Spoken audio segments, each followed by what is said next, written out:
오늘 이렇게 또 무더운 여름날 저희를 인도해 주셔서 하나님 앞에 나오게 하시니 감사합니다.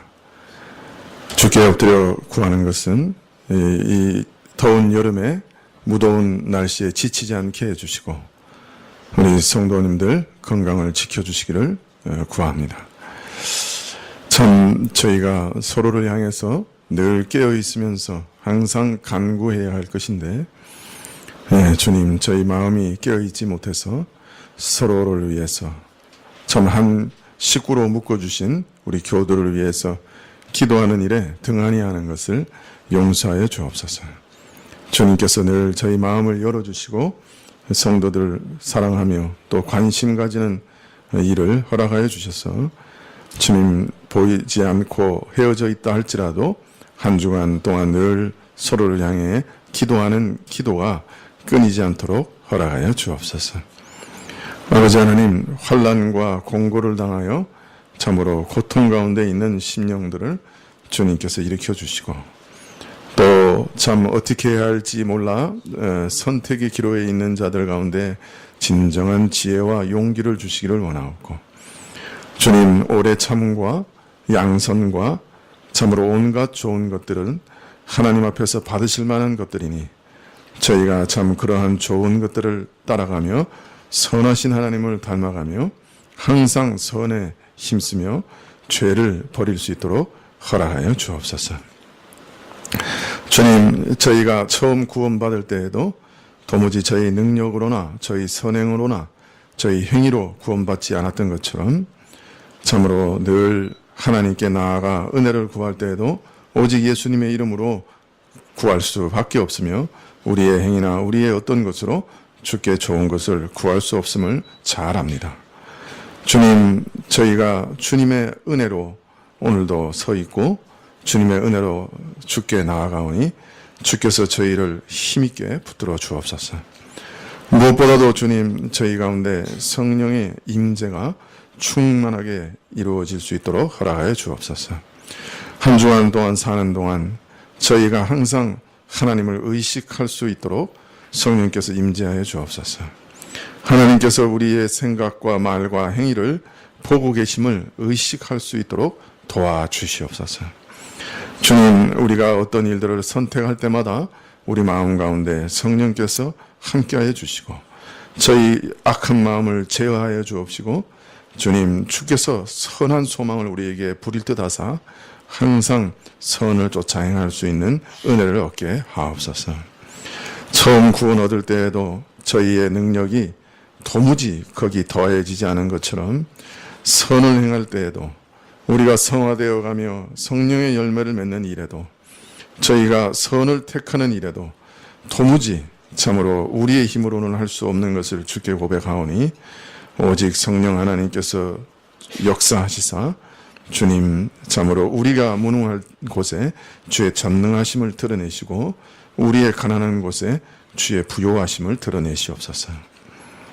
아버지 하나님, 저희 육신도 참으로 하나님께 의탁하오니 육신이 연약하여 오랫동안 주께 예배드리지 못하며 탄식하는 영혼들이 있사오니 주의 뜻이 오면 일으켜 주옵시고 이 시간에 주께서 친히 안수하사 세워주시기를 원하옵니다. 저희 모든 병든 것들 치료하여 주옵시고 일상의 생활을 방해하는 모든 질병들 고쳐주시기를 이 시간에 간절히 기도드립니다. 저희 자녀들의 마음을 붙들어 주시고 참으로 하나님께서 노성벽과 같이 든든하게 해주시고 이 세상의 어떤 공격 가운데서도 승리하는 참으로 믿음의 용사들이 다 되게 하여 주시옵소서. 마음을 지켜주시고 견고하게 하여 주시기를 간절히 기도드립니다. 천군 천사들을 보내시고 불말과 불병거로 항상 보호하여 주시고 지켜주시옵소서. 오늘도 주님 앞에 드린 예물을 참으로 우리가 우리 전부를 먼저 주께 드리고 그러한 표로 주께 드려오니 저희 예물을 받아주옵소서. 말씀을 허락해 주시고 깨닫게 해주시기를 간절히 구하올 때 예수님의 이름으로 기도합나이다. 아멘. 네, 말씀은 시편 23편 3절 말씀입니다. 시편 23편 3절 말씀입니다.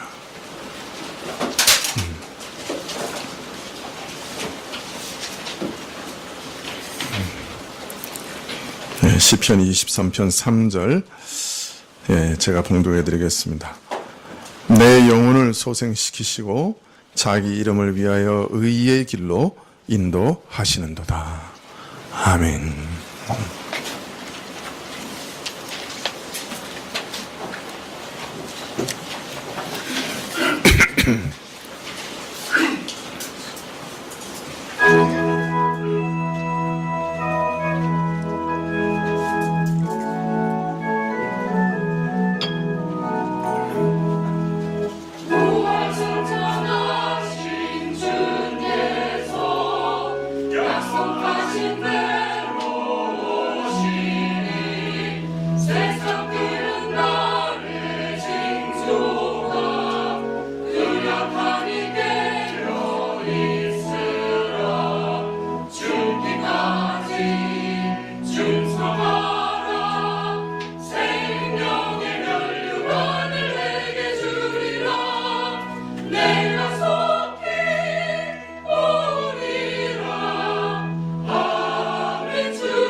아멘. 감사합니다. 예. 윗도리를 좀 벗어도 되겠습니까? 예.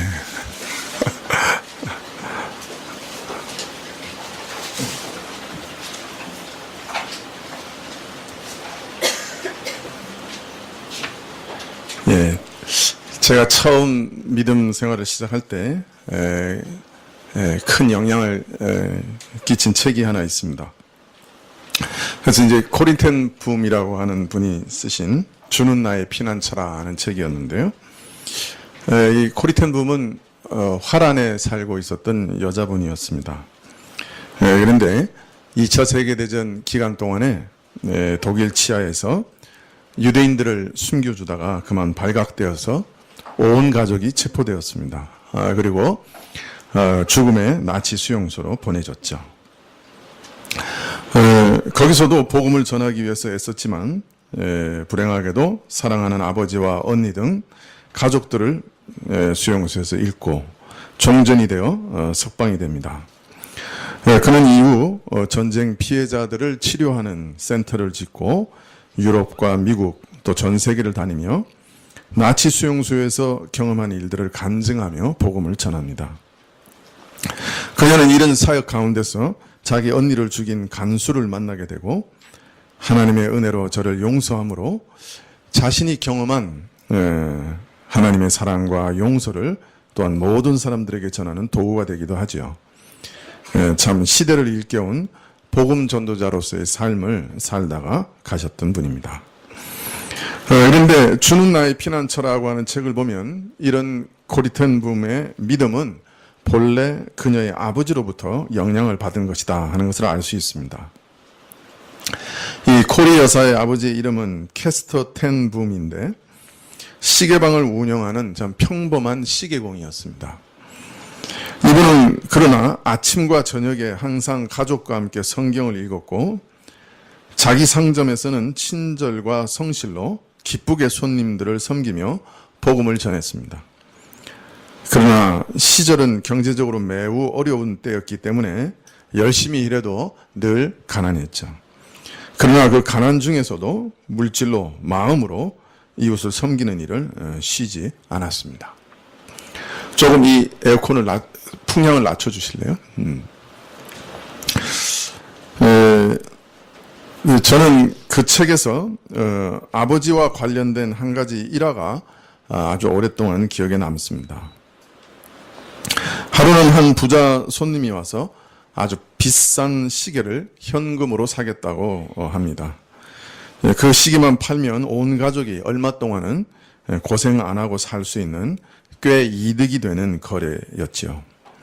그런데 거래가 끝나고 새 시계를 받아들면서 그 부자 손님이 말하기를 사실은 자신이 아끼는 시계가 있는데 고장이 났고 다른 시계방에서 고치려고 했다는 것입니다. 그런데 그 시계방에서 고칠 수 없었기 때문에 이곳에 와서 새 시계를 산다고 말하는 것이었어요. 그때 코리 아버지는 그 시계를 혹시 볼 수 있느냐고 하고서 그 시계를 받아들고 몇 가지를 만지더니 이제 이 시계는 잘 작동한다고 큰 문제가 아니라고 말하면서 돌려주었습니다. 그리고 아버지는 그 친구는 사실 좋은 시계공인데 아직 조금 더 경험이 필요할 뿐이라고 조금만 더 기다려주면 그 청년도 자기 부친처럼 훌륭한 시계공이 될 거라고 말하였습니다. 그런데 거기서 끝나지 않고 코리 아버지는 빙그레 웃으며 그 손님에게 받았던 현금을 다시 건네주면서 시계를 다시 저에게 주시지요 라고 말하였습니다. 코리는 옆에서 이 일을 보면서 화가 났죠. 전 그 돈이 얼만데 그 거래를 포기하느냐고 부친에게 항의했습니다. 그때 코리 아버지는 그녀에게 이렇게 말합니다. 코리야, 돈은 하나님이 필요하면 언제나 우리에게 주실 수 있지 않겠니? 그러나 우리가 최선을 다해서 정직하게 손님을 섬기지 않는다면 하나님이 이 일을 기뻐하실까? 코리야, 우리들 그리스도인들은 돈을 벌기 위해 사는 사람들이 아니다. 하나님을 기쁘시기 위해 사는 자란다. 라고 말했습니다. 참 돈을 벌기 위해서 사는 자가 아니라 하나님을 기쁘시게 하기 위해 사는 자다. 이렇게 말한 아버지의 말을 코리는 평생 잊을 수 없었지요. 그런데 사실은 이 일화는 저에게는 좀 다른 측면에서 평생 잊지 못하는 충격을 주었습니다.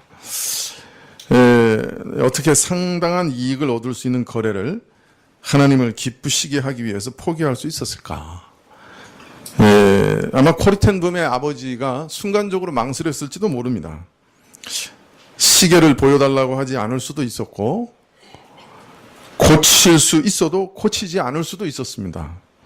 상대방 시계공의 명예도 달려있다는 핑계를 대면서 슬쩍 넘어갈 수도 있었겠죠.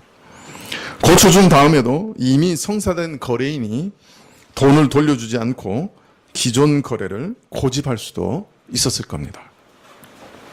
그런 이 많은 선택의 순간, 유혹의 순간에 어떻게 가장 올바른 길을 계속 선택할 수 있었을까요? 저도 이 시계를 살 때 그 이전의 시계가 고장이 나서 이 시계를 사러 갔습니다. 저는 이 손목이 약해가지고 무거운 시계를 못 차요. 아무리 좋은 시계라도 아무리 그 비싼 시계 가져다 줘도 못 찹니다. 그래서 시계방에서 제일 가벼운 시계, 제일 얇고 가벼운 시계를 보통 고르는데요. 이게 이 시계를 산 다음에 그 고장난 시계를 보여주니까 그 시계공이 가져와서 3분 만에 고쳐오는 거예요. 그래서 근데 이미 샀기 때문에 물을 수도 없고 그 시계가 2개 됐어요. 그런 경험이 있는데 이분은 그런 경우에 새 시계를 다시 돌려준 거죠. 참 글쎄요. 이게 뭐 얘기를 들으면 참 감동이 되고 쉬운 일인지 모르겠지만 우리의 이득이 눈앞에 딱 달렸을 때 그것도 아주 수개월 동안의 생활비가 눈앞에 달렸을 때 이런 태도를 정말 취할 수 있을까? 저는 거기서 충격을 받았습니다. 그래서 이 일화를 읽은 후에 늘 떠나지 않는 질문들이 있었습니다. 예배와 기도 생활에만 한정된 경건이 아니라 일상의 모든 삶 가운데 어떻게 경건한 삶을 유지할 수 있을까? 어떻게 하나님을 기쁘시게 하는 삶을 늘 선택할 수 있을까? 또 어떻게 그 순간적인 선택의 순간에 성령님의 제어하심을 얻을 수가 있을까? 누구나 다 유혹을 받고 누구나 다 욕심이 있죠. 누구나 돈을 좋아하고 누구나 평안을 추구합니다. 그런데 어떻게 그 순간에 성령의 제어하심을 얻을 수 있을까? 이런 질문들이 제게서는 늘 떠나지 않았었습니다. 지난 시간에 성령님의 임재를 연습하는 삶에 대해서 말씀드렸습니다. 저는 아마 거기에 해답이 있다 그렇게 생각을 했는데요. 이 코리텐 붐의 아버지는 늘 성령의 임재를 체험하고 의식하는 삶을 살았던 분이 틀림없습니다. 주는 나의 피난처라는 책에 보면 코리텐 붐은 아버지와 관계된 일화들을 또 아버지로부터 받은 영적 교훈들을 기록하면서 자신이 그 교훈들을 이후에 어떻게 어떤 계기로 깨닫게 되고 이해하게 되었는가 하는 것을 쭉 기록하고 있습니다. 그 일화들과 교훈들을 살펴보면 이 코리텐 붐의 아버지는 늘 살아계신 하나님을 의식하며 그의 현존 가운데 살았던 분이다 하는 것을 알 수 있습니다. 그는 아주 분명한 소명의식을 가지고 있었고 참 그 직업이 하나님께서 부르신 일이요 하나님을 기쁘시게 하기 위한 일이다 하는 소명의식이 아주 분명했고 항상 온유한 지혜가 가득했습니다. 그리고 하나님을 경외하며 전적으로 신뢰하는 신앙을 가졌던 것이죠. 그것이 무의식적으로 흘러나오는 부드러움과 자유함과 결합하여서 참 자연스러운 삶의 흐름을 형성했고 모든 삶의 순간에 그것이 흘러 넘쳐 나왔습니다. 참 그것이 너무나 부러운 일이에요. 참 진리를 안다고 하는 사람들 중에도 아주 강한 사람들이 있습니다. 아주 그 분내기를 잘하고 아주 참 이렇게 냉정하고 칼 같고 그 뭐랄까요? 아주 무서운 사람들이 있어요. 진리를 아는 사람들 중에도. 그런데 이 코리텐 붐의 아버지는 참 부드러웠어요. 그리고 그 진리가 흘러나오는데 이게 자연스럽게 그냥 몸에 배어 나오는 거죠. 그런 삶을 살았던 것입니다. 참 얼마나 겸손하고 또 온유하고 아름다운 인격인지 모르겠어요. 제가 나이가 들어서 노년에 접어들었을 때 이런 인격을 가진 사람으로 드러나면 얼마나 좋겠나. 젊었을 때 그런 소망을 가졌는데 지금은 좀 내려놨습니다. 절 보니까 늙어도 그렇게 크게 변할 것 같지가 않아요. 참 우리 교우들이 다 이런 성령의 사람으로 드러나면 얼마나 좋을까. 이것이 제 소망이고 또 어떤 면에서는 우리 교회 목회의 목표입니다.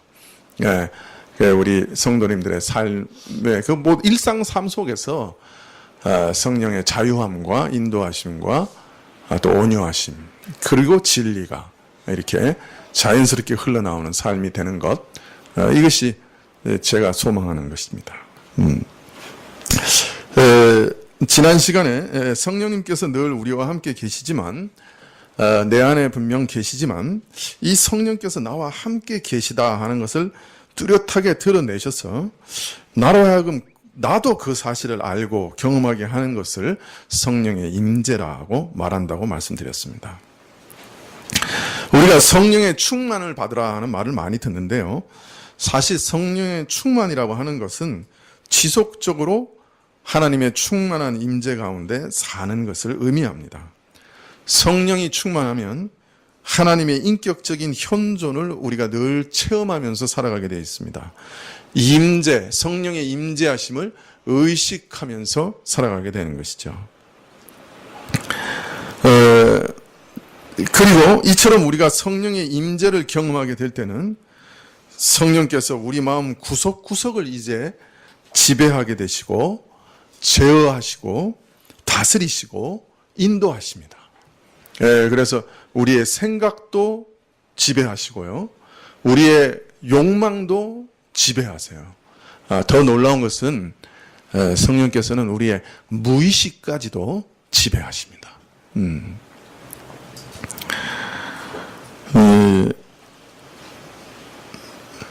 오늘 시편 23편의 말씀을 빌리면 내 선한 목자는 나와 함께 늘 계십니다. 양이 그 선한 목자를 의식하면서 살아갈 때 그 선한 목자의 음성을 듣게 되고 그 선한 목자의 인도하심을 날마다 체험하게 되고 그 결과 목자가 양을 다스리고 지배하고 제어하게 되지요.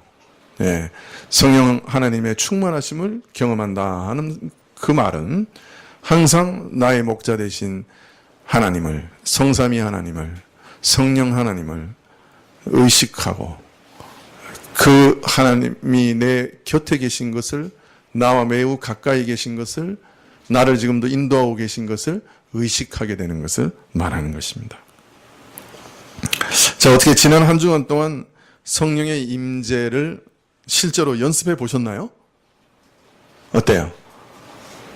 제가 그 설교를 끝난 다음에 어떤 분이 말하기를 아주 좋은 설교를 들었습니다. 목사님 계속 그런 설교 해주세요. 그랬는데 여러분은 어떻게 생각하셨는지 모르지만 좋은 설교가 되려면 여러분이 그 설교를 실천해 보셔야만 되겠죠. 어떻게 지난주에 좀 성령의 임재를 이렇게 연습해 보셨나요? 성령님 자꾸 의식하면서 이렇게 살아보셨는지 모르겠습니다. 저를 돌이켜보면 지난 한 주간만큼 성령의 임재를 연습하는 일에 실패한 적이 없었습니다. 정말 정신없이 산다는 핑계 가운데서 참 성령의 임재에 대해서 그렇게 설교해 놓고서 저 자신은 참 성령의 임재를 연습하는데 이렇게 실패하니 성도님들 앞에 할 말이 없는 것 같습니다. 그러나 낭망하지 않습니다. 제가 평생 연습하고 힘써야 할 일이기 때문에 실패하더라도, 아니 실패했기 때문에 더욱 주의 도우심을 구하고 더욱 주를 의지하고 기도하려고 하는 것이죠. 오늘도 우리로 수많은 평범한 일상 가운데 경건한 삶을 살게 하시는 성령의 임재하심에 대해서 좀 더 말씀을 드리려고 합니다. 참 순간적인 선택의 순간에도 하나님의 제어하심을 어떻게 얻을 수 있는가, 이러한 일들을 좀 더 살펴보려고 하는 것이죠. 오늘은 먼저 시편 23편 3절 말씀 중에 자기 이름을 위하여 의의 길로 인도하신다 하는 말씀을 좀 묵상해 보려고 합니다. 자, 우리는 이 말씀을 통해 우리 목자께서 우리를 의의 길로 인도하시는 분이다 하는 것을 알 수 있습니다. 아니, 우리를 의의 길로 인도하시기를 원하시는 분이다 하는 것도 알 수 있습니다. 그죠? 지금 누가 누구를 인도하는 겁니까? 목자가 양을 인도하는 겁니다. 근데 양을 어디로 인도하려고 하시는 거예요? 의의 길로 인도하시려고 합니다. 목자의 모든 인도는 양을 의의 길로 인도해 가는 것입니다. 그래서 목자는 우리를 의의 길로 인도하기를 원하세요. 어떤 의미에서 우리 양들이 원하든 원하지 않든지 간에 우리는 원할까요? 원하지 않을까요? 어떠세요? 이 코리텐 붐의 아버지와 같은 삶을 원하세요? 원하지 않으세요?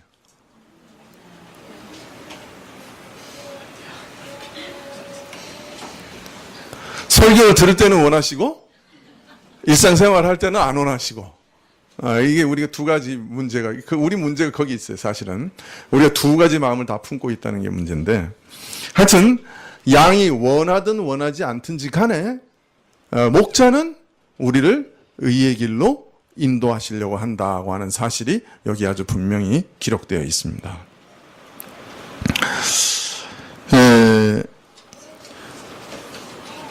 어떤 의미에서 목자는 항상 우리를 교정하시고 우리를 의의 길로 인도하시고 우리를 바른 길로 가게 하시기를 원하시지요.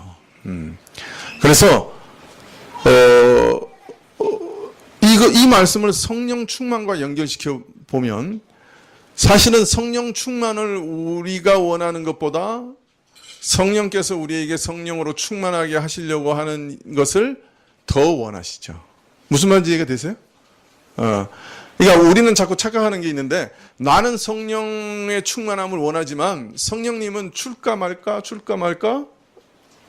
망설이시는 분으로 자꾸 오해하는 경향이 있어요. 근데 그건 정말 오해예요. 우리가 성령의 충만함을 구하거나 원하는 것보다 비교할 수 없을 만큼 누가 더 원하시는 거예요? 네? 성령 하나님이 원하시는 거예요. 양들은 의의 길로 갈까 말까 망설이지라도 목자는 확연하게 그 양들을 의의 길로 인도하기를 원하세요. 우리 인생이 성령 충만을 원하는 것보다 훨씬 더 성령께서 우리를 충만하게 하기를 원하신다고요. 믿으십니까? 네. 우리가 디도서를 한번 읽어보면 좋겠는데요. 디도서 3장 4절부터 6절까지. 디도서는 신약에 있죠. 조금 뒤편에 있죠. 디도서 3장 4절부터 6절까지.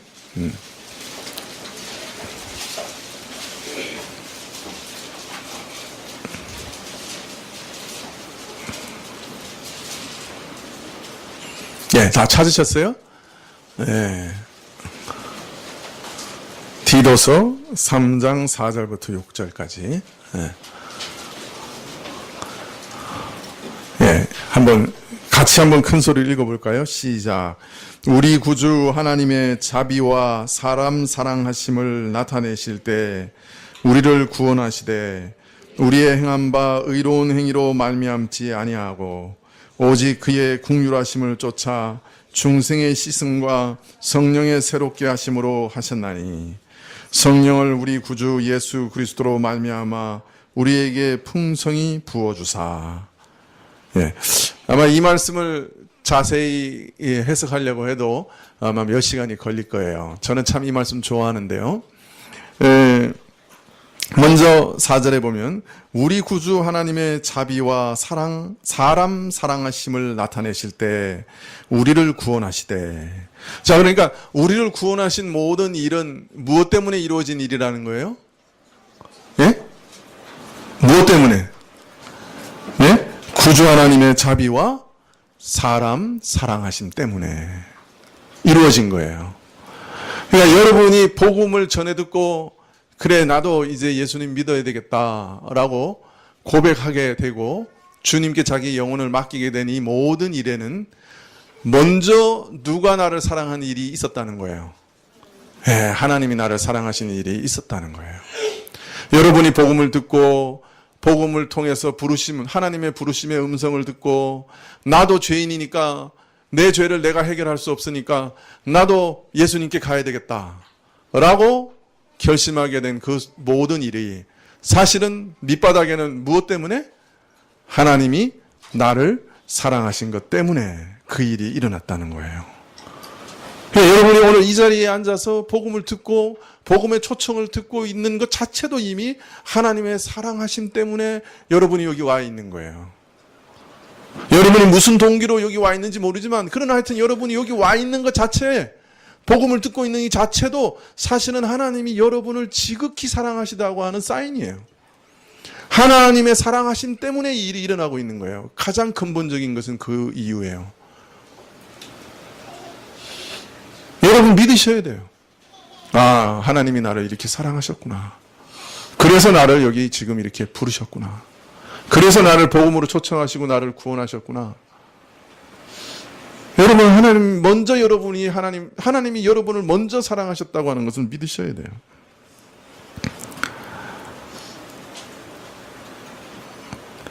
그런데 이 구원은 우리의 행한 바 의로운 행위로 말미암지 않았다. 그렇게 아주 분명하게 말씀하십니다. 우리 받은 구원은 하나님께서 그의 선하신 성품을 따라 사람을 사랑하셔서 나를 사랑하셔서 은혜를 베푼 것이지 내가 무슨 어떤 의로운 행위로 말미암아 얻은 것은 아니라는 것입니다. 오직 하나님의 선하심, 죄인이 망하는 것을 원치 아니하시고 그를 불쌍히 여기시는 그 긍휼 베푸심의 결과요, 그의 지극한 사랑의 결과일 뿐이지 사람이 스스로 어떤 의로운 행위, 선한 행위가 거기 개입되지 않았다는 거예요. 믿음마저도 그것은 선물이지 하나님 앞에 공로가 될 수 없어요. 오직 하나님의 사랑 때문에 오직 은혜로 나의 어떤 의로움도 없이 공짜로 선물로 구원을 받았어요. 우리가 그래서 중생을 얻었고 새 사람이 된 것이에요. 세상에 이것보다 더 믿기 어려운 일은 없어요. 여러분은 참 더디 믿어요. 믿는다고 말하지만 그래도 내가 뭔가 선한 행위를 해야 되는 거 아닌가 자꾸 그렇게 생각해요. 그런 생각이 아주 밑바닥에 이렇게 꽉 꽈리를 트고 있어요. 뱀이 또아리를 틀고 있어서 또아리 틀고 있다고요. 여러분 그거 다 쳐내야 돼요. 탁 쳐내세요. 네. 하나님께 구원을 얻을 때는 오직 그의 사랑하심으로 나를 부르셔서 그 사랑 때문에 그냥 공짜로 얻은 거예요. 나의 어떤 선한 행위나 어떤 무엇은 공로나 내 무엇으로 얻게 된 것이 아니에요. 여러분 아마 수천 번 들었을 거예요. 그죠? 우리 교회에서. 네, 그런데 그것을 정말로 내 마음에 믿고 평안을 얻는 것은 그리 쉬운 일은 아니에요. 자, 그런데 오늘 하나 더 붙여서 우리가 살펴볼 게 있어요. 디도서 3장 6절에 보면 성령을 우리 구주 예수 그리스도로 말미암아 우리에게 풍성히 부어주셨다. 자, 성령을 부어주신 이유는 무엇 때문이에요? 예? 나 때문이에요? 내가 많이 기도했기 때문에? 애쓰고 노력했기 때문에? 오래 기다렸고 금식하고 기다렸고 기도했기 때문에 주셨어요? 아니면은 나 외에 다른 조건 때문에 주신 거예요? 내 안에 조건이 있었어요? 다른 내 바깥에 조건이 있었어요? 네? 바깥에 있었어요. 누구 때문에? 예수님 때문에 주셨다는 거예요. 여러분 이게 얼마나 놀라운 일인지 몰라요.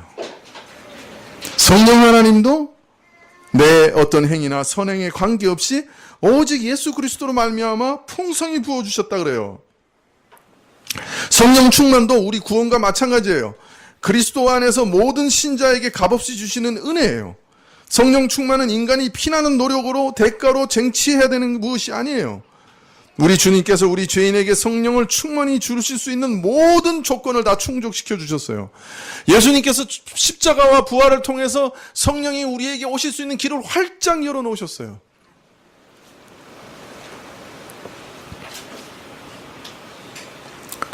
예수님께서 모든 조건을 다 충족시키셨기 때문에 더 이상 우리에게 무언가 조건을 만족시키라고 요구하지 않으세요.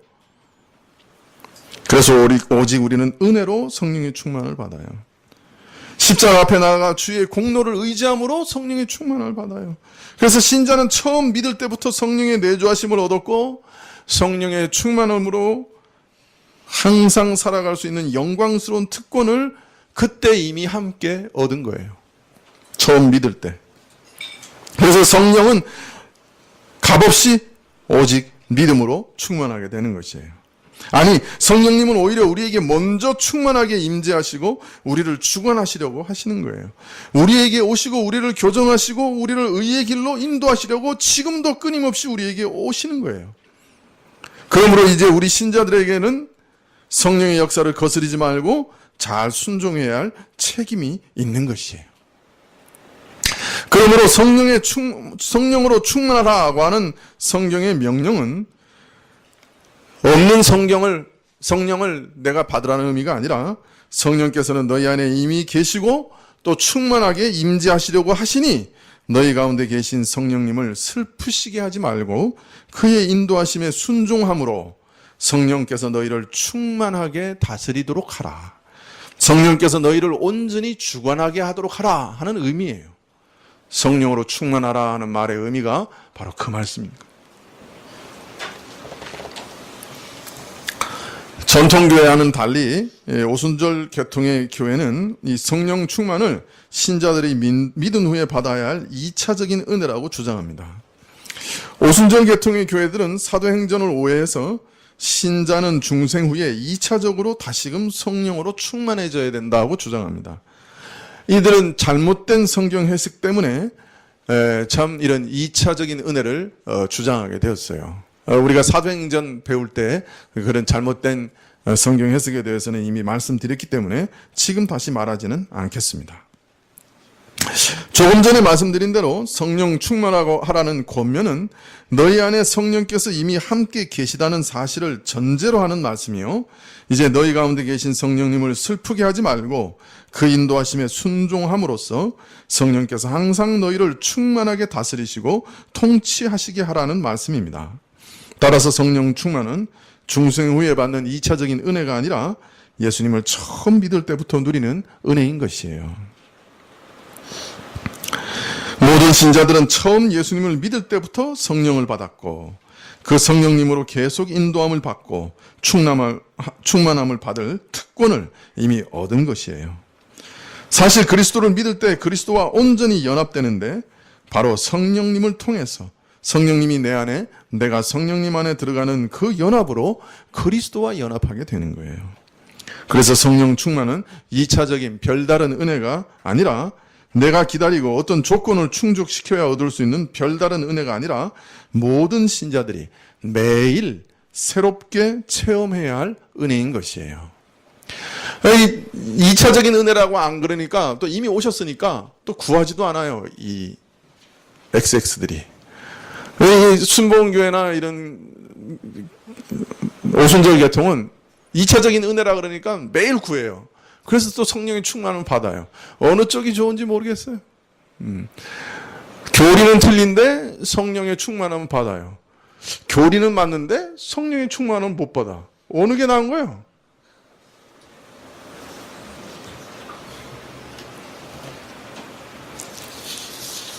이미 오셨으니까 매일매일 새롭게 구해야 돼요. 매일매일 새롭게 충만함을 구해야 돼요. 자, 왜 그런데 신자들이 성령의 충만한 임재를 잘 누리지 못하는가? 그 가장 큰 이유는 오히려 신자들이 성령으로 충만하게 되기를 원치 않기 때문입니다. 성령의 뜻보다 육신의 욕심을 따라 살기를 원하고 성령을 우리가 거스리고 있기 때문에 성령의 충만한 임재를 사실은 체험하지 못하는 것이에요. 실상은 계속 말씀드리지만 성령은 항상 우리를 충만한 은혜 가운데 인도하려고 하시는데 우리가 그것을 거부함으로 그 은혜를 계속 헛되이 낭비하고 있는 것이에요. 우리 목자는 우리를 계속 의의 길로 인도하시려고 해요. 그런데 양된 우리가 그 인도하심을 계속 거부하고 있는 거예요. 그것이 문제죠. 그래서 우리는 성령님을 한없이 근심케 해온 심각한 죄악들을 통렬히 회개해야 하는 것입니다. 그런데 사실은 성령님이 우리 안에 충만하게 임하시면 우리는 가장 먼저 회개하게 되는 것이에요. 회개는 성령 임재의 조건이 아니라 어떤 면에서 성령께서 충만히 임재하실 때 일어나는 첫 번째 현상이요, 결과예요. 그러므로 우리는 지금도 우리 안에 역사하시는 성령의 충만한 역사 가운데 적극적으로 회개해야 할 책임이 있는 것이에요.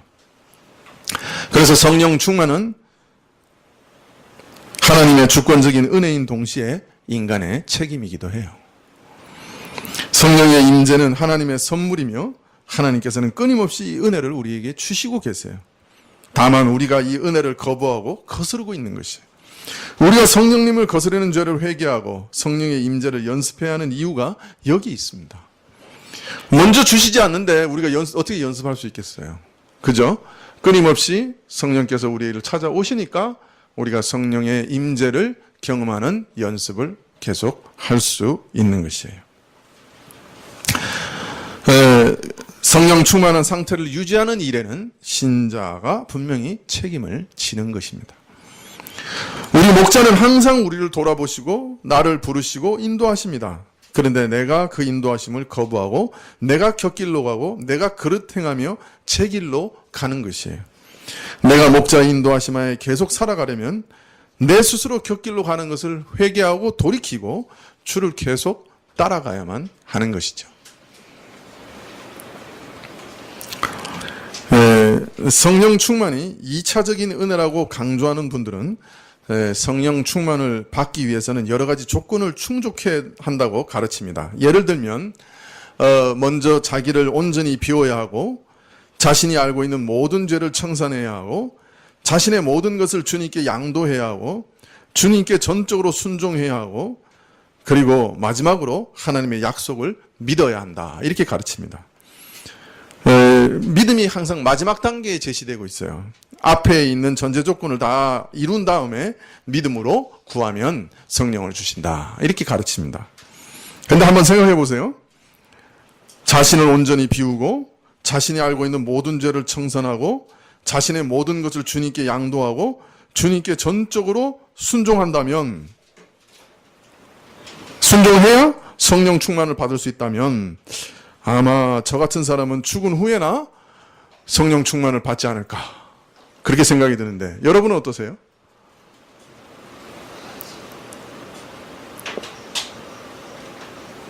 여러분은 항상 자기 일을 온전히 하나님에 비우고 있습니까?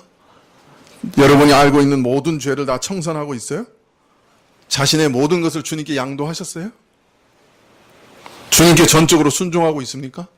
이런 조건이 충족돼야 성령의 충만함을 받을 수 있다, 구할 수 있다. 그런다면 아마 대부분의 사람들은 정말 죽을 때까지 성령 충만을 받지 못할 것이에요. 또 내 힘으로 죄를 다 청산하고 자아를 철저히 비우고 주님께 전적으로 순종하게 되었다면 성령의 은혜가 무슨 필요가 있죠? 이걸 위해서 성령의 충만함을 구하는 건데 이런 일들이 다 이루어졌다고 하면 성령의 충만함을 구할 이유가 뭐가 있어요? 아마 무슨 은사를 더 구하는 건가요? 물론 계속 말씀드리지만 성령 충만한 삶을 계속 유지하며 살아가기 위해서는 옛 자아와 죄를 죽이고 하나님께 전적으로 순종해야 하는 것이 신자의 책임입니다. 그러나 이것은 성령의 은혜를 통해서만 가능한 열매이지 성령의 충만을 받기 전에 먼저 충족해야 할 조건들은 결코 아닙니다. 자기를 다 비우고 죄를 완전히 청산한 뒤에 성령의 충만을 받는 것이 아니라 오히려 성령의 능력을 힘입어서 죄를 죽이고 성결하게 살게 되는 것이에요. 하나님의 은혜가 인간의 책임보다 항상 앞서는 것입니다. 이 사실은 구원을 얻는 일에서 뿐만 아니라 성령 충만을 받는 일에도 항상 적용되는 진리요 복음의 핵심입니다. 하나님의 은혜가 항상 인간의 책임보다 먼저 있습니다.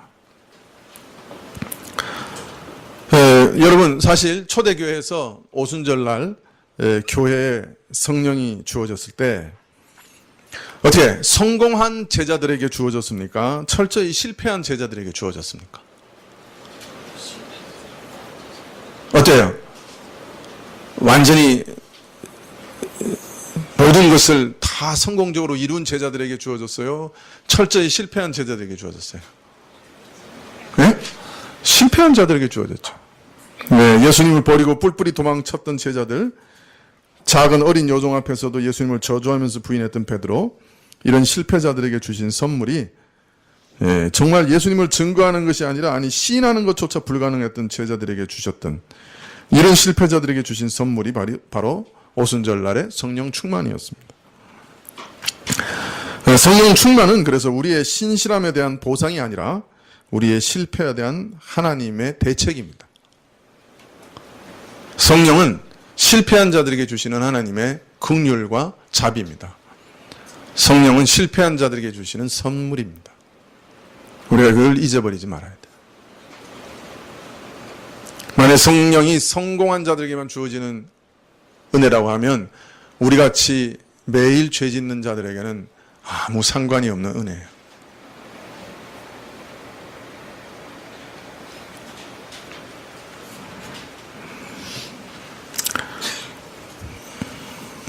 끊임없이 육신의 세력에 끌려가는 우리에게 성령을 부어주셔서 우리 욕심을 따라 살지 않게 하시고 성령의 소욕을 따라 살게 하시는 하나님의 은혜요, 선물인 것이죠. 성령 충만은 육신의 세력에 져서 육신에 매여 일생 종노릇하는 자들에게 주시는 하나님의 선물입니다. 하나님의 능력입니다. 우리같이 매일 실패하는 자들에게 주시는 것이 성령 충만이라고 하는 선물인 것이죠. 여러분,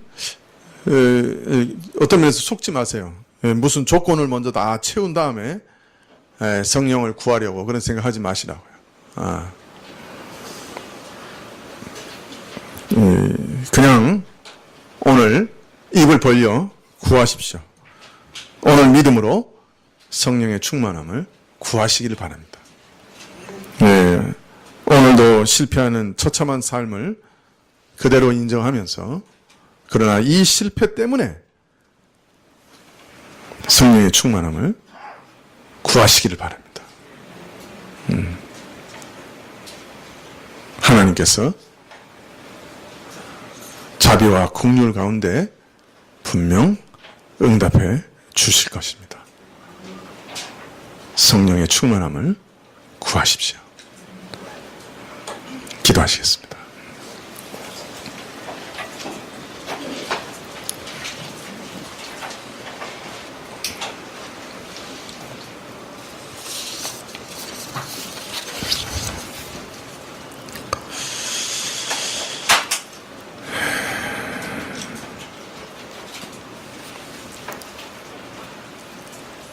가슴을 치며 참 이런 죄인이 무슨 낯으로 하나님의 은혜를 구하겠는가? 이 사망의 몸에서 누가 나를 건지겠는가? 탄식하는 그때에도 우리를 이 무능과 부패에서 건지실 성령 하나님의 은혜가 우리에게 있음을 기억하게 하시고